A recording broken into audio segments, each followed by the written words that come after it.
Time for another one of our Athlete of the Week interviews, and first time we've had a chance to get him on, even though he has been actually crushing it in some of the esports titles for the Golden Eagles.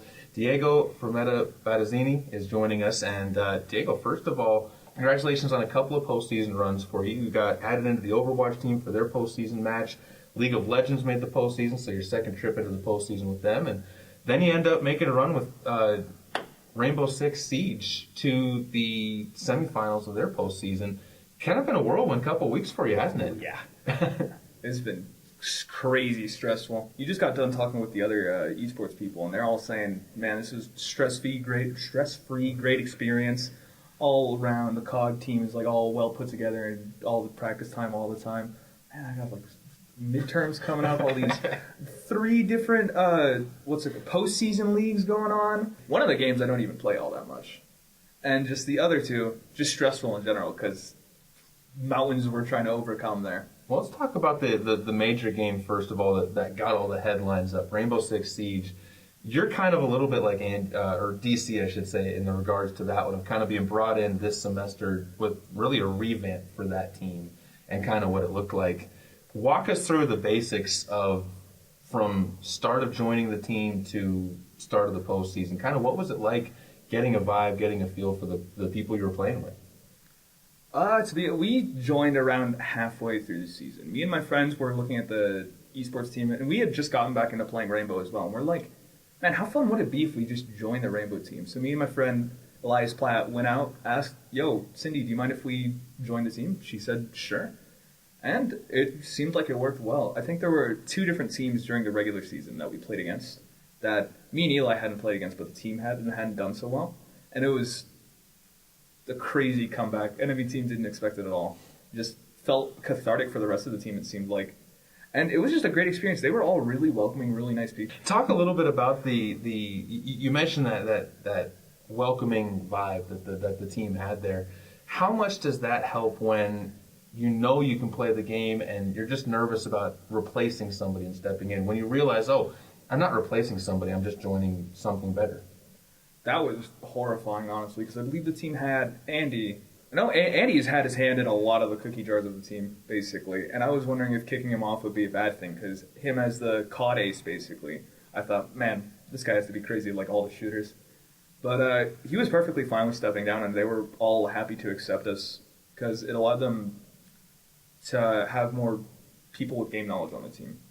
Well, and that's something that I noticed the difference between last semester and this year's iteration of what the Rainbow Six team became is really it was a mix of bringing in a team captain in Kiara that kind of brought that structure to it, but also just getting people that were more familiar with the game brought into it. Because it's you mentioned it's like a shooter, it's a first-person shooter, but it's a much more slow-paced first-person shooter than people that think about COD think about rushing in and kind of just trying to go crazy on there. My friend was talking the other day how people just can't sit down and enjoy Rainbow Six Siege. You can look at something like CSGO and you're like, all right, they got the funny-looking AK-47. That guy's got good guns. He can't fight the guy with the pistol. They're going onto the site. They're planting the bomb. Smoke grenade, flashbang, Molotov. That's basically it. Or in Rainbow Six Siege, you got one character putting a thing on a wall. The wall explodes, and then it like destroys itself because there's electricity on the wall. And suddenly they got a canister full of bees. But all in all, the game is hard to watch, and getting really into it is a lot harder to master. I'm nowhere near that level, but it's good to even just be close to thinking about that.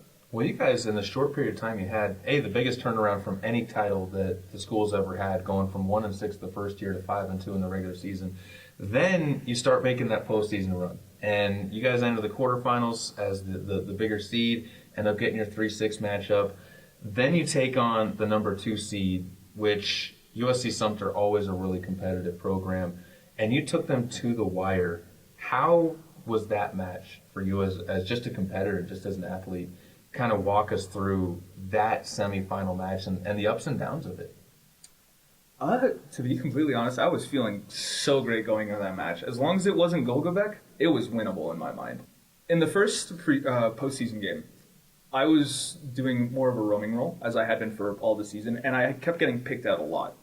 So coming into the second game, I realized I have to be a bit more aggressive if I'm going to be off-site. They're going to want to hunt me down, and I have to be ready for that. And having that complete shift in mindset allowed me to get a lot more winning fights for myself. And forced them to put a lot into stopping me. And that shift in mindset really helped me out a lot.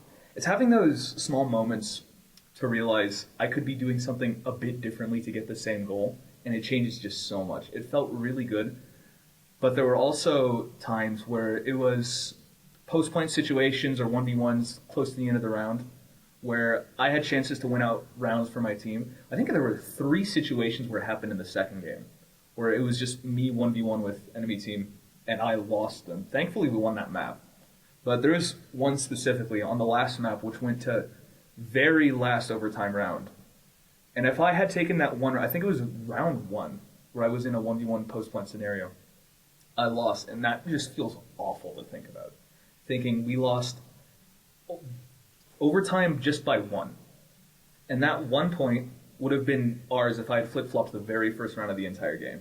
That just feels awful to think about.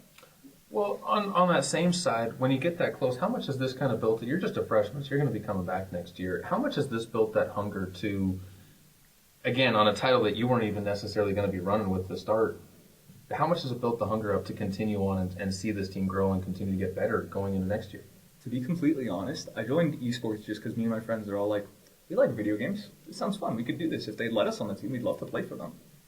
And for the first game I played, things didn't look too hopeful. But with something like this, perfect balance between not impossible and not easy, man, I'm starving to win next semester. Even Golgobek, who we lost against with 2 very star players, we got really close to taking maps off them, and there were other teams in the seed who were seeded really low that took games off them.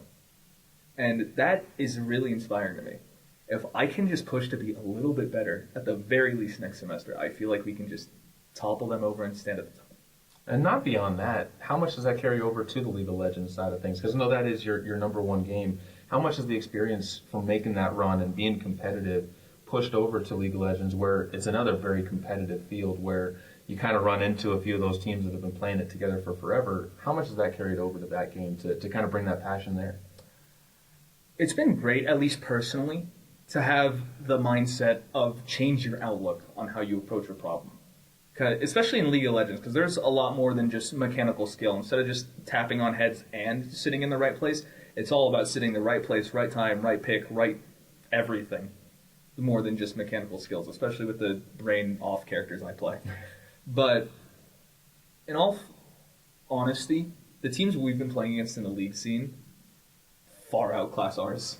I think it was St. Clair Saints. They have a team of, and this is around, I think, top 5% of players only, which is Grandmaster and above. And our team, the highest, is me sitting at Plat 4, which is barely above average. So we've irked out wins against teams with crazy good players, showing that if we just communicate properly, it's possible. But unless all of us get significantly better in such a short time, we're going to be dreaming for a while. Those dreams are always good to have. Let's flip from one last question for you. Let's flip from the gaming side to the school side of things.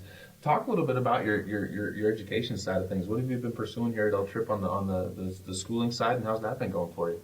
I've been going here to learn for music. I want to be a performer in the future. I'm a vocalist, and I love doing any type of music. People always ask me what music I like. I'll sing and listen to literally anything, given enough time. The teachers here are great. They all support me. They all think I should go for this crazy dream of living off being on a stage. And they're all really incredible. With the school size not being crazy big, there's enough time for all the teachers to dedicate time to all their students, especially if you're struggling or anything. So it's just really nice to have this teacher-to-student ratio that allows you to just take things at your own pace, and if you need to dedicate more time, the teachers will help you. Well, it's great to hear that you're having some success over on that side of things and finding your comfort zone on that side of things. Looking forward to seeing you back on the esports side of things. One of our co-athletes of the week was amazing in the Rainbow Six Siege postseason run for the Golden Eagles. So get to know the name Deigo Frometa-Batezini, and we will have more with him in the future coming up as well. Thanks again. Thank you.